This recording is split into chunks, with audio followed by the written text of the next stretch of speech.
silêncio lunar. Os 3 selos que impediram o retorno à Lua. Um documento apócrifo encontrado entre manuscritos selados no final da década de 1970, revelando a verdadeira razão pela qual a NASA jamais retornou à Lua. Entre os registros herméticos e vozes silenciadas, descobre-se que o solo lunar não é apenas pó e rocha. É um selo, uma prisão, um altar de vigia cósmico erguido pelos antigos vigilantes. Este texto revela os 3 selos que guardam o segredo do silêncio lunar: o véu dos vigilantes, o selo do éter negro e o pacto das sombras. Hindeltln, Zip, o véu lunar e a colônia silenciosa dos vigilantes. Há registros dispersos entre os códices de Enoque e os fragmentos sumérios que mencionam uma fortaleza luminosa pendendo sobre o abismo do espaço. Uma fortaleza não feita por mãos humanas. Os escribas antigos chamavam-na de a Esfera dos Guardiões, um corpo celeste destinado a ser prisão e sentinela, lar dos seres que observariam o curso da humanidade até o dia do julgamento final. Quando a humanidade, em 1969, ousou romper o firmamento e tocar esse mundo branco, ela não sabia o que enfrentava. As câmeras da Apollo 11 transmitiram não apenas o passo de Armstrong, mas também ecos invisíveis, ruídos que a NASA tratou como interferência.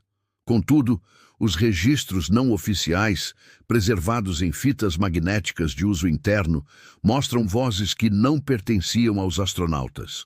Vozes que diziam: "Vocês cruzaram o limiar. Retornem!" Essas vozes vinham do horizonte lunar, onde sombras se moviam contra a luz sem origem. Armstrong, em transmissão privada ao controle da missão, teria sussurrado: "Eles estão aqui alinhados sobre a cratera, observando-nos." A mensagem foi cortada. O público ouviu apenas o silêncio e o aplauso. Os técnicos chamaram aquele momento de "o véu", e a partir dali, o protocolo de silêncio foi instaurado. Nenhum astronauta deveria mencionar o que vira fora dos canais oficiais, mas os arquivos posteriores revelam: o véu lunar era real. De acordo com um documento chamado Majestic File 27, a superfície lunar é coberta por uma camada energética translúcida, uma espécie de membrana espiritual que separa o mundo físico de um domínio superior. Essa membrana é sustentada pelos vigilantes, os anjos caídos do primeiro dilúvio, que foram aprisionados em torres cristalinas sob o solo da Lua, não por castigo, mas por função: vigiar o homem até o fim da era. A NASA, ao pisar ali, perturbou o equilíbrio do véu, despertando ecos que dormiam há milênios. Após as missões Apollo seguintes, os astronautas relataram a mesma sensação. Não estávamos sozinhos. As comunicações começaram a registrar sinais de eco eletromagnético, pulsos com intervalos de 33 segundos, número associado à ascensão espiritual dos antigos mistérios. Cientistas chamaram de Moon Hum, o zumbido lunar. Os ocultistas, porém, o chamaram de voz dos selos. Segundo, o portal de plasma e o selo do éter negro. Nos arquivos herméticos recuperados em 1973, um documento denominado Projeto Eclipse descreve um fenômeno inexplicável ocorrido durante a missão Apollo 17. Ao perfurar o solo lunar, os instrumentos detectaram flutuações no campo magnético, ondas pulsantes que respondiam como se fossem vivas. Os dados mostravam algo impossível. A Lua parecia oca, e seu interior vibrava como se um coração latejasse em silêncio. Foi então que os teóricos da energia sutil, vinculados ao antigo grupo Ordo Solaris, foram consultados secretamente. Eles afirmaram que o núcleo lunar não é mineral, mas espiritual. Um selo etéreo criado para conter uma forma de energia chamada éter negro, o resíduo da queda de Lúcifer. Segundo os textos apócrifos Rosa-Cruzes, quando o arcanjo caído foi lançado à terra, uma parte de sua essência ficou suspensa entre os planos, e ali no vazio, entre o céu e o mundo físico, Deus cristalizou essa essência em um corpo celeste. Esse corpo, a Lua, seria, portanto, um selo cósmico, uma prisão vibracional para conter a energia que, se libertada, corromperia o tempo e a mente humana. As missões Apolo, ao pousarem, vibraram o selo. Relatórios internos indicam que, por breves segundos, a Lua ressoou como um sino, emitindo ondas gravitacionais que retornaram ao planeta Terra e interferiram em satélites militares. Foi o primeiro sinal de que o selo do éter negro havia sido perturbado. Após o retorno da Apolo 17, cientistas relataram sintomas estranhos: perda de memória, sonhos repetitivos com luzes negras, sensação de observação. Um relatório confidencial do Dr. Carl Henriksson, físico do programa lunar, menciona que os astronautas ouviam em seus sonhos vozes sussurrando códigos matemáticos, fórmulas que descreviam padrões de torção temporal. Esses códigos foram mais tarde traduzidos por criptógrafos da Divisão 13 da NASA, revelando uma mensagem: o selo foi rachado. Recuem antes que o vazio desperte. Depois disso, todas as missões tripuladas foram canceladas. Publicamente, a justificativa foi orçamentária. Secretamente, o motivo era místico e absoluto: não perturbar novamente o coração da prisão do caído. Os teóricos do oculto afirmam que o éter negro é a substância que sustenta os sonhos da humanidade. Se libertado, ele colapsaria a consciência coletiva, apagando a linha entre realidade e ilusão. Assim, o selo foi deixado em paz e o silêncio foi imposto. Mas o eco ainda vibra, e a cada ciclo de 33 anos, dizem, o véu se afina. E deles, o Pacto das Sombras e o Conselho Lunar. Enquanto a verdade se dissolvia em sigilo, outra história corria entre os círculos mais secretos do governo americano. Arquivos não oficiais do Majestic 12 e do Comando Solar descrevem um evento ocorrido em dezembro de 1972, quando sinais codificados foram captados provenientes do lado oculto da Lua. As transmissões, em língua desconhecida, foram decodificadas em parte e diziam: vocês foram advertidos, a Lua não é vossa. A partir desse ponto, uma série de encontros teria ocorrido entre representantes humanos e uma inteligência que habitava o lado escuro, conhecida nos registros como o Conselho Lunar.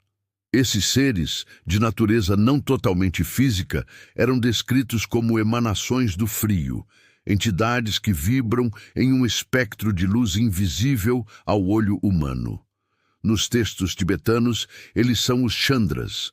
Nas tábuas de esmeralda, são os senhores do frio, guardiões do limiar entre mundos. O conselho exigiu silêncio. O homem havia violado o domínio dos vigilantes e quase quebrado o selo do éter. Para evitar o colapso dimensional, foi firmado o Pacto das Sombras, um acordo que unia ciência, governo e forças não humanas sob o mesmo objetivo: manter o segredo e o equilíbrio. O pacto previa que a humanidade nunca mais retornaria fisicamente à Lua, até que fosse espiritualmente capaz de compreender o que ela é. Em troca, o Conselho ofereceria fragmentos de conhecimento, permitindo avanços tecnológicos que impulsionariam o mundo terrestre: computadores, microchips, transmissão de energia. Mas tudo viria com um preço: o silêncio absoluto sobre o que se esconde no lado oculto. A assinatura simbólica do pacto teria ocorrido no topo da pirâmide energética do Monte Cheyenne em 1974, na presença de 3 generais, 2 cientistas e um representante do conselho descrito como figura de luz gelatinosa sem olhos, mas com voz que vibrava dentro da mente. Desde então, toda tentativa de retornar à Lua foi sabidamente sabotada por anomalias técnicas inexplicáveis. Explosões, falhas elétricas, desintegrações. Os escritos apócrifos afirmam que o Conselho Lunar continua ativo, monitorando os movimentos da humanidade e aguardando o dia em que o selo precisará ser reativado. Esse dia, segundo o manuscrito do Eclipse Branco, virá quando o homem olhar novamente para a Lua e ver nela o próprio reflexo, sinal de que o éter negro começa a despertar, e a fusão entre os mundos será inevitável. Quarto, o silêncio e a última advertência. Em 1977, um documento anônimo circulou entre oficiais aposentados da NASA. Chamado apenas de o Documento de Orion, ele trazia uma mensagem enigmática, supostamente transmitida de um canal direto com o Conselho Lunar. O selo permanece. A chave não está em vossas mãos. O retorno só será permitido quando a sombra entender a luz que a criou. Essa frase, aparentemente simbólica, foi interpretada pelos hermetistas modernos como a última advertência antes do encerramento completo do programa Apollo. Pouco depois, o mundo desviou seu olhar para Marte, sondas, e o sonho de novas fronteiras, mas nunca mais o homem caminhou sobre a poeira branca. O documento de Orion conclui com uma afirmação profética. Quando a humanidade esquecer o som do silêncio lunar, o selo se moverá sozinho. Alguns acreditam que esse movimento já começou. As recentes anomalias gravitacionais, as luzes que piscam sobre crateras e as imagens censuradas de satélites indicam que algo está se preparando. Talvez o véu esteja se abrindo, talvez os vigilantes estejam despertando.